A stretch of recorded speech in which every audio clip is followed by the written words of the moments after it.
శ్రీమతి పంచుమర్తి అనురాధ గారు, సర్వశ్రీ దువ్వారపు రామారావు గారు, వి తిరుమల నాయుడు గారు, కంచర్ల శ్రీకాంత్ గారు, గౌరవ ఎమ్మెల్సీ వారు 3 ప్రశ్నలు అడిగారు అధ్యక్ష.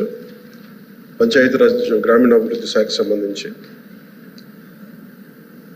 వారు అడిగిన ప్రశ్నల్లో మొదటిది పంచాయతీలకు విడుదల చేసిన 14 మరియు 15 ఆర్థిక సంఘం నిధుల్లో దాదాపు 9,000 కోట్లను ప్రభుత్వం దారి మళ్లించిన విషయం వాస్తవమేనా? రెండో ప్రశ్న, కేంద్ర ప్రభుత్వ అధికారులు కొన్ని పంచాయతీలను సందర్శించి కొన్ని అవకతవకల్ని ఎత్తి చూపడం కూడా వాస్తవమేనా? మూడో ప్రశ్న అయితే ఒకవేళ వాస్తవం అయితే దాని మీద ఆ దానిపైన తీసుకున్న చర్యలు ఏమిటి? మొదటి ప్రశ్న అధ్యక్ష, 9,000 కోట్లను గత ప్రభుత్వం దారి మళ్లించి